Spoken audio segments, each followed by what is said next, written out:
Bismillahirrahmanirrahim.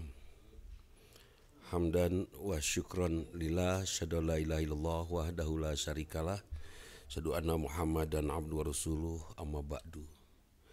Sahabat, berbicara dari kursi yang tinggi, berkomentar dari ketuaan usia. Kerap kita melihat sahabat-sahabat yang muda sibuk dengan upaya memenuhi pencapaian. Itu pernah kami alami. Kami, paling tidak saya, berjalan terus untuk menemukan berbagai pencapaian sesuai dengan target yang kita canangkan. Terpenuhi semua, tapi akhirnya saya bertanya, untuk apa? Buat apa ini semua saya penuhi, Masya Allah. Karena ternyata seperti umumnya orang dalam rangka memiliki benda dan harta, semua ingin dimiliki pada saat belum memiliki. Dia membayangkan kebahagiaan, kegembiraan, kepuasan karena terpenuhinya apa yang diinginkan. Tapi setelah semuanya dimiliki, semuanya menjadi hambar lagi. Itu juga mungkin yang disebut yuwaswisu fi sudurin nas. Ada suami muda memiliki istri, dia melihat yang lain, dia ingin memiliki yang lain. Padahal setelah dia miliki, maka permasalahan amanah pun akan menjadi masalah baru. Insya Allah. Kenapa tidak kita optimal saja memanfaatkan amanah yang ada, kemudian menikmatinya. Tapi tetap dorongan itu ada di hati kita yang masih muda, yang masih terus saja memiliki keseimbangan antara hawa nafsu dan logika. Logika kita mengatakan bahwa punya mobil 2 tuh capek ngurus, tapi hawa nafsu tetap pengen punya mobil 2 kan itu. Seperti itu. Insya Allah. Yang bahaya kalau sudah seusia saya, masih seueur kahoyong, masih banyak keinginan, itu bahaya sekali, susah ngerem. Nah, sahabat, wa ma hayatud dunya illa matail gurur. Tidak ada kebahagiaan dunia kecuali kebahagiaan yang gurur, menipu. Kebahagiaan yang menjadi fata morgana. Kebahagiaan yang hanya indah pada saat dilihat dan dibayangkan, ketika dimiliki, didapatkan, semuanya hilang, sirna kebahagiaan itu. Bahkan, Masya Allah, keinginan umumnya mempersempit langkah. Saya bisa bermanfaat untuk banyak hal, tetapi ketika saya berkeinginan untuk membeli motor misalnya, maka langkah saya yang sebetulnya bisa luas, bisa memberikan manfaat yang besar, saya batasi dengan keinginan saya untuk membeli motor. Itu pengkerdilan diri. Padahal Masya Allah, Allah tuh memberikan kepada kita luar biasa ya,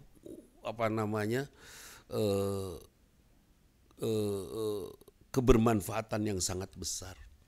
Hati-hati tertipu oleh fata morgana dunia.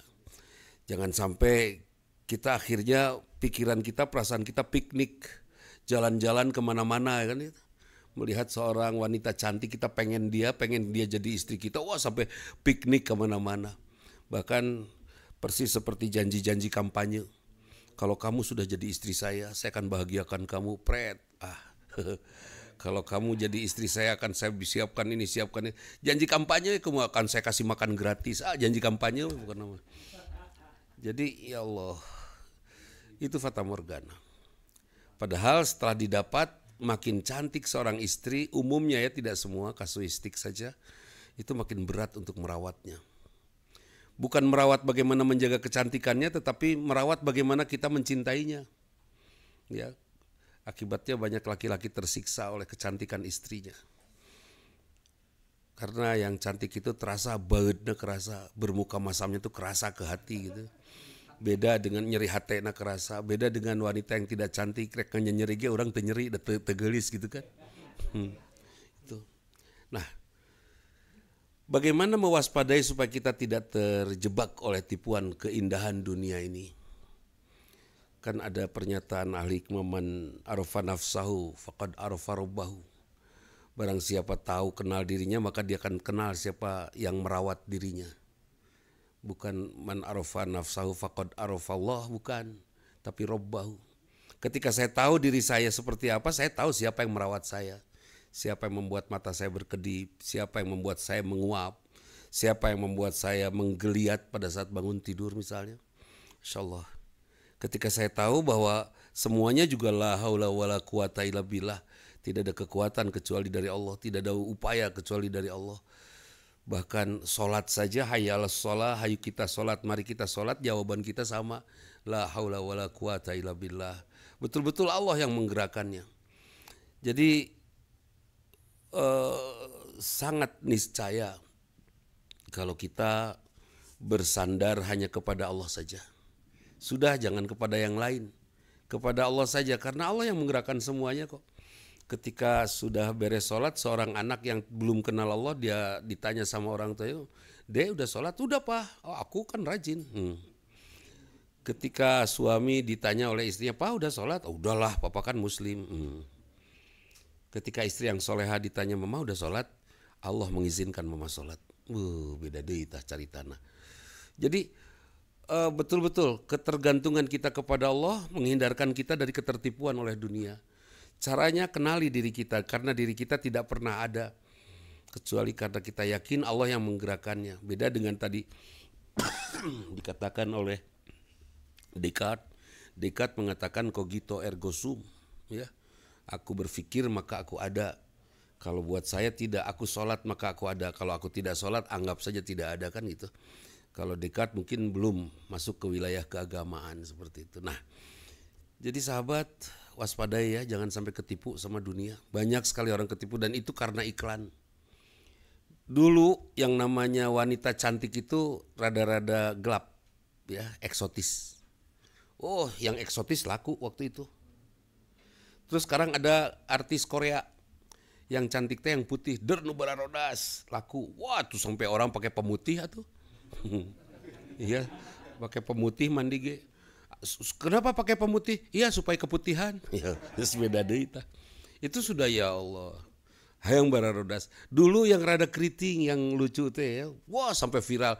Pokoknya rada keriting dicari orang. Sekarang yang rambutnya lurus. Beda-beda. Jadi sangat tergantung kepada iklan. Seperti ini, boykot produk yang berafiliasi ke Israel. Ya sudah, kita boykot. Buat apa beli? Emang odol tuh Pepsodent doang? Emang sabun teh capluk doang? Enggak, meureun. Udah banyak sabun yang tidak capluk. Ya, banyak odol yang tidak Pepsodent yang bukan produk yang berafiliasi kepada Israel. Kenapa? Kita sudah termakan iklan. Termasuk hati-hati yang namanya cantik itu. Kalau tadi saya dengar ada Ustadz Yurisia menyatakan bahwa sempitnya pikiran kita sempitnya dunia ini sangat tergantung kepada pikiran kita. Betul itu. Seperti sempitnya kita kepada produk-produk yang bisa kita pakai ada di pikiran kita. Perasaan kok handphone yang bagus hanya 2 merek gitu ya. Yang lain nggak ada lagi gitu kan. Yang lain ketika seorang ibu ditawari oleh suaminya, "Bu, gantilah handphonenya pakai merek ini, bagus loh Bu, murah, tapi enggak aku pengen itu." Pengen itu karena kita sudah termakan oleh iklan itu. Jadi seyogianya kalau pun kita dakwah sekarang, kita coba iklankan al-Islam, ya kan? Terus menerus di mana-mana viral. Memang berat kalau iklan produk dibantu oleh setan, ya setan membiarkan paling tidak. Kalau iklan agama dihalangan ku setan. Jadi kalau iklan Pepsodent misalnya cukup 1 kali disurung ku setan, maju dia. Tapi kalau iklan tauhid, wah itu dihalangan oleh 4 setan. Jadi kita harus 4 kali lebih kuat dari itu. Kan itu. Nah, jadi waspadai oleh kita di rumah kita, dimanapun jangan sampai anak-anak kita terobsesi untuk memiliki dunia seperti ini. Adek mandi dek, nanti papa kasih permen. Jangan, itu kebiasaan judi, itu kebiasaan pamrih. Nanti kalau kerja selalu mengharapkan hadiah, kan itu ya. Terus membeli produk makanan anak-anak kening, ya. Pas dibuka ada hadiahnya 5.000, ada hadiahnya digesek dapat apa gitu kan. Itu kebiasaan judi itu. Kepada para produsen di seluruh dunia khususnya di Bandung lah, awas we. Jangan latih kami untuk berjudi. Efeknya apa? Negeri ini sekarang ini dipimpin oleh seorang yang dipilih dari generasi judi. Generasi yang buka makanan ada uang, buka makanan gesek ada hadiah, kan itu ya. Terus barang siapa ranking 1 dapat sepeda. Terus apa lagi sing sanu apa namanya? Pokoknya tinyara rambung lah mun puasana tamat menang balon. Non hubungan asok.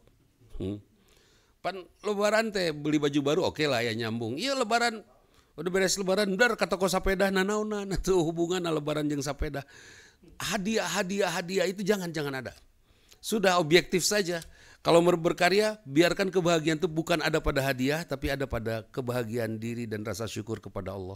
Ini yang harus ditemukan supaya kita tidak gurur, tidak tertipu. Banyak ya, mungkin diantara kita ada yang gitu. Sok ibak heula, nikah gitu ya. Ibak heula nanti dikasih permen gitu. Sok nikah heula, kayak bere budak.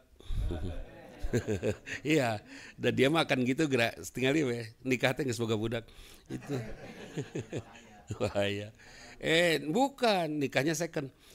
Jadi iya nikah sama yang pengalamannya luar biasa itu. Itu jadi apa namanya? Saya ingin menyampaikan itu saja. Hati-hati tertipu oleh dunia. Dunia yang indah itu hanya menutupi mata kita. Hati kita mungkin juga tertutupi mata hati kita, tapi kebahagiaannya tidak akan panjang. Hanya sekedar pada saat sudah kita miliki selesai sudah.